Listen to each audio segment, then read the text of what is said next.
This is the new Samsung Galaxy A53, and if you've always wanted to have the Samsung experience coated with the beauty of One UI, the Samsung Galaxy A53 5G is your way into that Galaxy experience without having to splurge on a phone like the expensive but admittedly fantastic Galaxy S22 Ultra.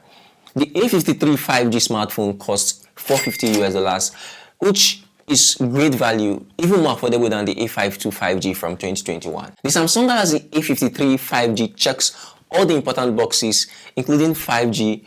Obviously, it's a 5G phone, a great design, a flagship grade display, an impressive camera, but I still have to fully test the camera and the overall performance of this phone. Just like the prediction in my A33, A53 and A73 speculation video, Samsung did not include so many things in this package. And as you may have already noticed, there isn't a headphone jack, and that breaks my heart.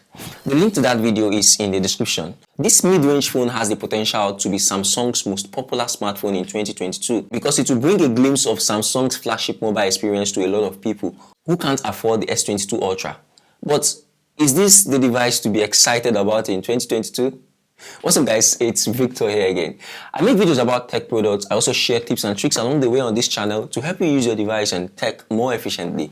If any of this interests you, consider subscribing and ringing the bell to be notified whenever I put up another video like this one. When I got my hands on the Samsung Galaxy A53 5G, I felt cheated because of how light and empty the box felt. Don't get me wrong, the packaging, to be honest, is flagship grade, but this is not a flagship phone. They should have added everything that comes in the box in a mid-range device.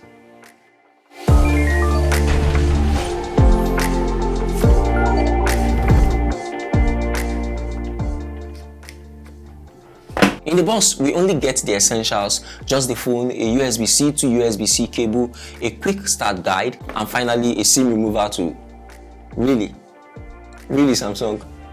They should have at least left the charger brick. They should have included a pair of earphones or even a protective cover and screen protector. The design of the Samsung Galaxy A53 5G and the Galaxy A52 5G from 2021 are practically identical.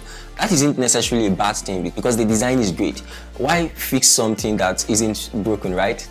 On the front, you'll find Gorilla Glass protection as well as IP67 water and dust resistance. It lacks the premium materials found on Samsung's more expensive smartphones, but even though this phone is made of plastic like many Samsung phones these days, the frosted back has a nice feel to it. Also, the inward bevel surrounding the camera appeals to me. The Galaxy A53's glossy plastic frame is one of the phone's unique features. Samsung removed the headphone jack, which is a weird omission given that mid-range devices are frequently lauded for including these features to enable users that might not have the budget for Bluetooth to still enjoy music. The power and volume buttons are located on the device's right side and they are tactile. We have two microphones here, one on top and one on the bottom. At the bottom of the phone is a SIM card slot which may accommodate either 2 nano SIMs or 1 nano SIM plus a memory card. The USB-C port and the speaker grill are also included here. This video is sponsored by Breet. Breet is an OTC cryptocurrency app that allows users and businesses to convert their cryptocurrency to cash in less than 5 minutes. Breet saves you the stress of volatility or complexity when receiving crypto payments. Breet is easy to use, fast, secure, and stress-free. Click the link in the description to register and get free 100 reward points immediately. The Samsung Galaxy A53 has an AMOLED display with a 6.5 inches display on the front, and it is incredibly colorful with deep blacks as you'd expect. It may appear overly saturated at times, but that isn't a problem. You can tone down things in the settings by selecting the natural color mode. Now, based on my initial observations, there isn't much of a difference between this and one of Samsung's flagship smartphones. I mean the display. Samsung A53 5G has a resolution of 1080 by 2400 pixels on a 6.5 inches area with a pixel density of 404 ppi. It also has a refresh rate of 120Hz, which means it can provide a fluid visual experience. The display is protected by Corning Gorilla Glass 5 on the front to keep scratches at bay, but the Galaxy A53's back could be vulnerable due to its plastic back, which scratches readily, so I guess we'll just have to wait and see how this phone takes daily stress. It has a silver accent on the center punch hole camera. The bezels on the Samsung Galaxy A53 are very narrow. There is also the under-display fingerprint sensor, and it has performed admirably thus far. My Pixel 6 isn't even close to this. In a future thorough review, I'll put this to test. The Exynos 1280 chip, which is a 5nm chip, powers the Galaxy A53 5G, marking the first time that a 5nm architecture has been used in the Galaxy A series. The Exynos 1280 shares many of the same characteristics as the MediaTek Dimensity 900 found on the Infinix Zero 5G, and it is a powerful chipset with gaming performance comparable to the Snapdragon 778G found in the Galaxy A52s. In fact, because the CPU clock speed of the Exynos 1280 is higher than that of the Dimensity 900, gaming performance may be even better.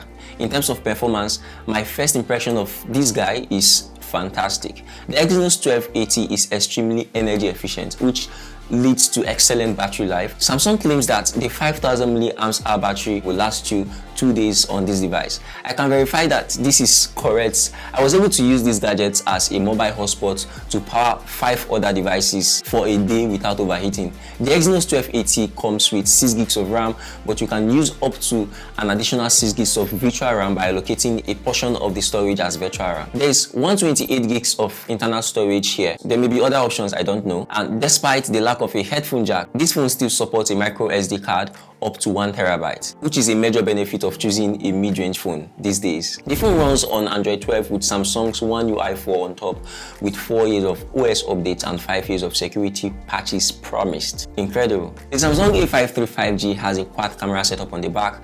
The main camera sports a 64 megapixel sensor and optical image stabilization technology. The ultra-wide camera has a 12 megapixel sensor, and I love ultra-wide.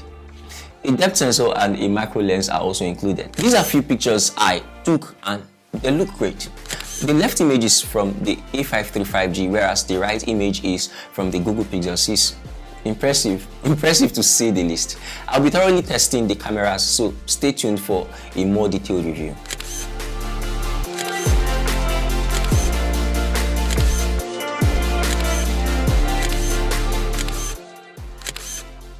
On the rear camera, you can shoot 4K at 30 frames per second. If you want to shoot a slow-mo video that's 60 frames per second, then you'd have to step the resolution down to full HD. So if you must use 4K, then it has to be at 30 frames per second. There's also image stabilization built in, optical, not even electronic. And this is the quality of the stabilization you get on the Samsung Galaxy A53. Although there are some minor improvements to be discovered on this smartphone, my initial thoughts are positive. A great design is fronted by a high quality display with a high 120Hz refresh rate, and waterproofing adds a luxury touch to this device. A powerful processor and a good camera system. There's also a large and sufficient battery here, a 5000 mAh battery, as well as a micro SD slot, but no headphone jack. It's a pity. I'll leave my full review in this space when it comes out. Otherwise, you might want to check this video out. Don't forget to subscribe if you are not, and to check out our sponsor, Breet. Thank you for watching, and I'll see you when I see you in the next one. Bye.